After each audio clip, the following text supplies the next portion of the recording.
$6.8 million. That's it. That's every single cent Ryan Poles has left in his pocket right now. You can't even buy a decent backup long snapper and a bag of kicking teeth for that in today's NFL, let alone fix a blindside that's currently wide open to the elements. The math's broken. We're sitting here staring at a $10 million AAV bridge deal for a veteran anchor, but the checkbook's bouncing before we even get to the signature line. It's a total deadlock. Unless Poles stops playing nice and executes a maximum restructure on Montez Sweat's $25.08 million cap hit immediately, this entire plan's dead in the water. We aren't just talking about a roster hole anymore. We're talking about a financial emergency that's going to force our hand before the first whistle of OTAs blows. The reality's brutal. We're deep into the 2026 offseason cycle. And while we moved fast on Garrett Bradbury to plug the hole left by Drew Dahlman's shock retirements, the left tackle spot's a crime scene. We're paying the tax for that opening round playoff win over the Packers. Yeah, it felt great to send those guys home, but losing Ozzy Trapilo was a gut punch we haven't recovered from. Our 2025 second-round investment's eating turf, and the medical staff says he isn't seeing a huddle until late 2026 at the absolute earliest. You don't rush a kid back from a patellar tear. That's how you ruin a career. You find a bridge. You find a veteran who's seen it all and can keep the pocket clean while the rookie heals.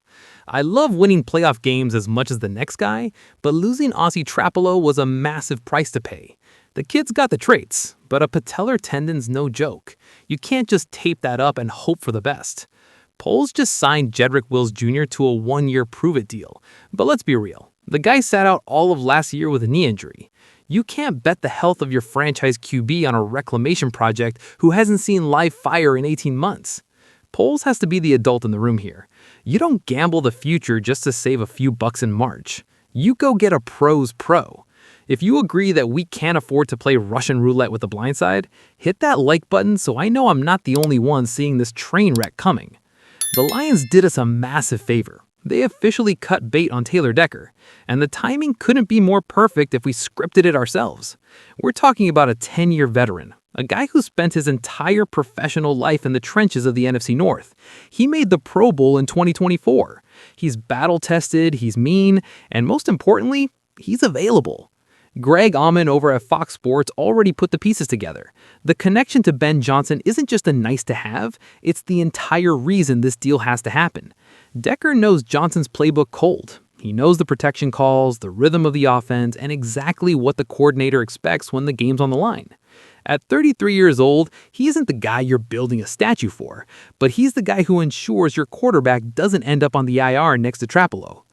I don't care that Decker's 33. In this league, experience is the only currency that matters when the bullets start flying. The Lions throwing him to the curbs are leverage. You take a piece that fits your scheme like a glove and you use it to beat your rival twice a year. That's just good business. Decker walks into the building on day one and doesn't need a map or a translator. He knows what Ben Johnson wants. That kind of continuity is worth its weight in gold when you're trying to keep a winning window open.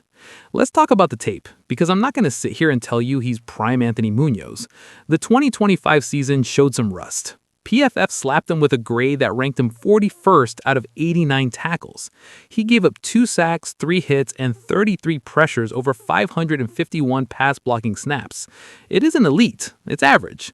But in a league where offensive linemen are dropping like flies and the market's completely broken, average is a luxury. We actually dodged the bullet with Rasheed Walker. The media was obsessed with him getting $20 million a year, but the Panthers just snatched him up for $10 million on the one-year prove-it deal this afternoon. That tells you the market's moving fast, and if Poles doesn't strike for a real veteran now, we're going to be left staring at a blank depth chart. You don't pay $20 million for a turnstile, but you also don't wait until the cupboard's bare. I'm seeing what happened with Walker, and it proves we can't hesitate. $10 million for a guy who was ranked 52nd? That's what desperation looks like.